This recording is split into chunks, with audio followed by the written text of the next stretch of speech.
Good afternoon, everyone. My name is Binu Fernando. I'm a partner in RSM's Risk Advisory Services, and I'm joined by my fellow partner, Jaime, and we'll run you through another very important aspect of assurance.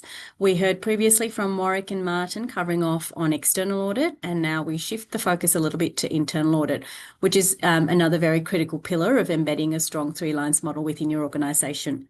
So today I'd like to run you through the benefits you can gain from moving your internal audit function from a fully in-house function to either a co-sourced or fully outsourced one. And then Jaime will run you through a current case study with a government sector client.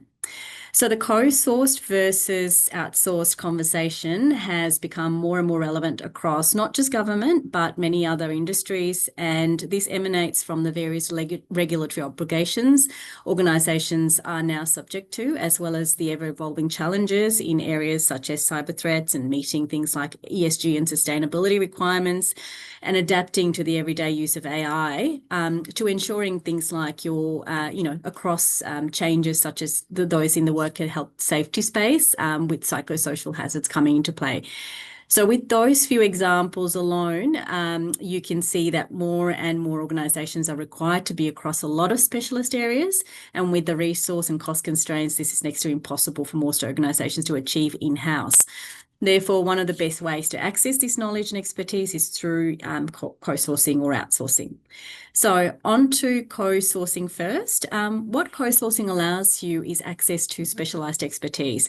So it brings in external specialists such as IT, cybersecurity, ESG specialists to supplement your internal capabilities of your in-house team. Which means it helps you handle any complex or niche audits without having to hire full-time staff. It also provides knowledge transfer and capability building. Internal audit team in-house can learn from the external experts, and it enhances your own skills and methodologies. And it also builds long-term internal audit capacity. Which provides you the flexibility and scalability. It's easy to scale up or down based on the audit plan or any sudden regulatory or operational needs within your organisation. And you retain your in-house internal auditors who understand your organisation's culture and history and processes, but you can also choose to co-source when you need to, whether it's a high-risk area or some operational issue that crops up that requires that specialist knowledge. Having an ongoing co-source arrangement also means that you reduce ramp-up time for audits and you can tap in very swiftly to specialist skills that your in-house team may not have. Enhanced collaboration, is probably the best way to work in this sort of scenario is with enhanced collaboration. It does encourage teamwork between the internal in-house team as well as the external experts, and the knowledge transfer goes both ways.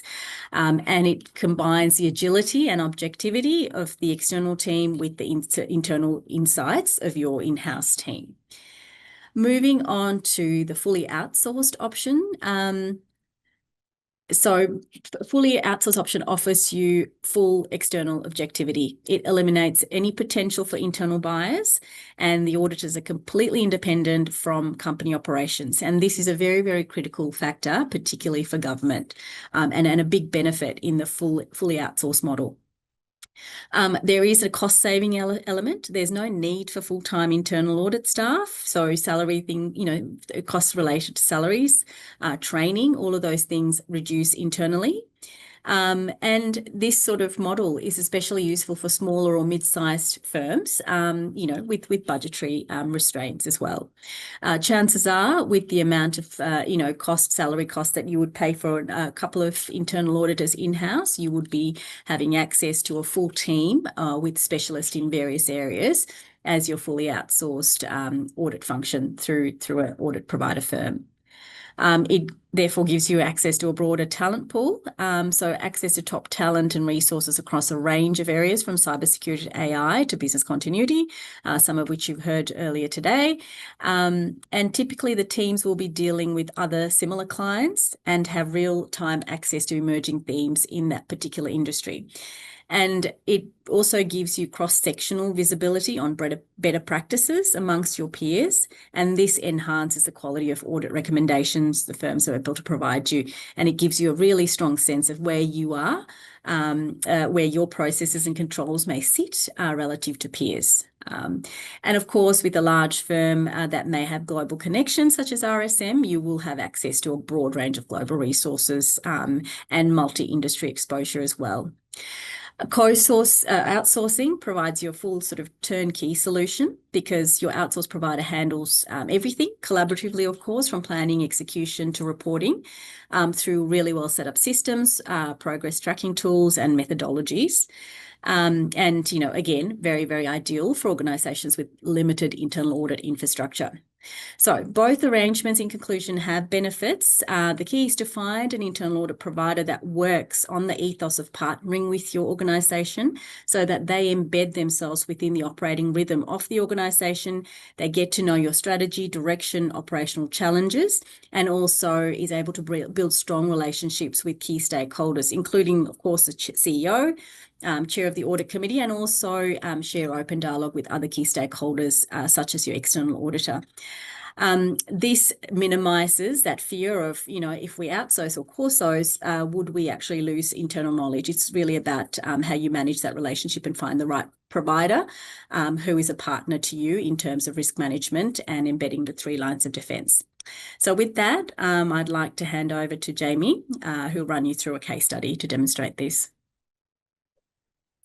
Thank you, Binu, for your insights to the type of internal audit arrangements and the benefits of having, an outsourced or co-sourced internal audit provider itself. Look, my name is Jaime Lam. I'm a partner within the risk advisory space at RSM. We should now bring this to light with a live example of a case study. In this instance, RSM actually worked as an outsourced service provider to a Victorian Government agency itself. In addition, this organization has done a lot of work around the risk management space. And within our internal audits, we noted that there is a good culture of identifying risks and controls and also reporting and escalating them. So as part of this partnership and also with the standing direction requirements, we prepared a 3-year internal audit rolling plan itself. The plan is a risk-based plan. So what we mean by risk-based is that it's targeting the areas that matters to the organization. The internal audits are linked to the strategic risk. We considered the current risks as well as the emerging risk itself. The second thing is we also considered the other assurance that is given to the organization by other service providers. Look, the last thing we wanted was to duplicate effort. It's a waste of resource and time for the business itself. So that particular organization actually had an external party doing pen tests. So we ensured that we didn't duplicate effort in that sense. The third area is that this document, the internal audit plan, is a dynamic document itself. We look at this plan at least on a monthly basis with our client. Look, we do coffee catch-ups. I think that's the most effective way of having a good discussion and a frank discussion. We ensured that the plan was fit for purpose at all times. The audits are prioritized according to what gives the organization most assurance as well as most value. Look, through our part. Look, so the first thing is, having that plan in place and where we can add value. So the question is, how did we actually do it? So the first thing is, we actually, through our planning cycle itself, we ensured that we asked the right questions when we did the scopings. So the key questions are like, why are we doing this audit? And what do we want to achieve out of this audit? The second thing is, what are the risks are we trying to cover? And what are the relevant controls within the risk register that we should be looking at? The third question is, what are your pain points? And, what can we have a deeper dive in? We always like to think about data as well, like what data sets do you have in this particular area? And what are the trends or hotspots that we need to be aware of using the data that we can analyze on?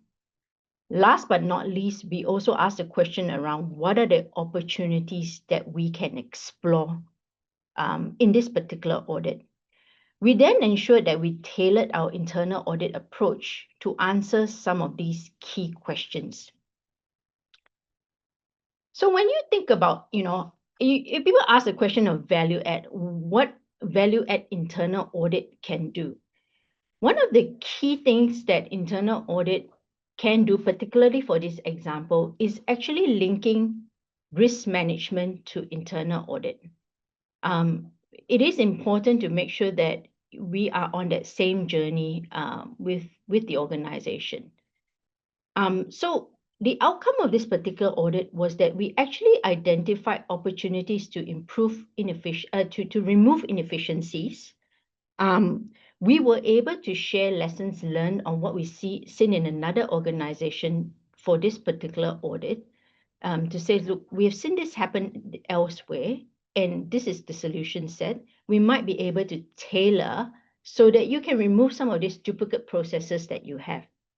The other thing that we did was, because we had a very good solid data set on some of the activities that's happening in the organizations, we actually got our data analytics team to build a dashboard to use that data set to give management the power and the tools to have a deeper dive on where things are at any point in time.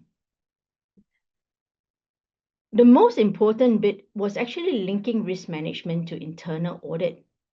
What we've done as part of this audit, we actually provided suggestions to say, hey, there are some controls that are not really controls in your risk register. And some of the controls within the risk register can be reworded to be controls. As part of this audit, because the team had a deeper dive into the processes as well as the control environment, we actually provided suggestions to say, hey, this is a good control that should be incorporated into your risk register itself. It might be something that management should be using these controls as part of your first line of defense. The third was that the outcome of the audit actually provided clarity for management as to the assessment of the residual risk. So there is always that inherent risk and then the residual risk post controls. But how does management actually assess that is actually effective, the residual, the controls to manage the risk itself? With internal audit, this is where management can put hand on heart to say, look, these are the controls we have. Internal audit looked at these controls and they were comfortable that it was operating effective, hence the residual risk rating of low for this matter. But what's in it for the audit and risk committee is that they were able to get comfort that the risks are managed appropriately. And the risk reported to them in terms of the tolerance level is accurate. So this is the value add that one internal audit engagement gave to this particular agency itself. Before I end off with this case study, I just want to leave you with 3 thoughts on how internal audit can actually add value to the organization, particularly when you partner with a third party such as RSM. The first is, think about your current risk management journey. How can internal audit help you? How can internal audit share insights to what has happened in other organizations that can help you strengthen and continuously improve on your risk management journey? Second is, how are you actually linking risk management to internal audit itself? You should be using or thinking about using internal audit as tool to help you embed risk management into the organization and raise awareness of risks and controls.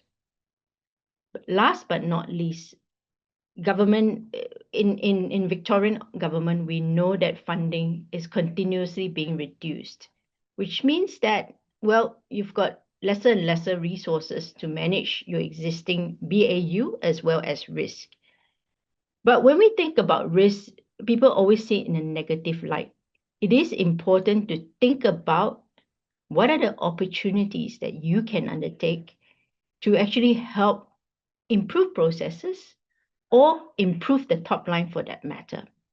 So with this, I'll end the presentation.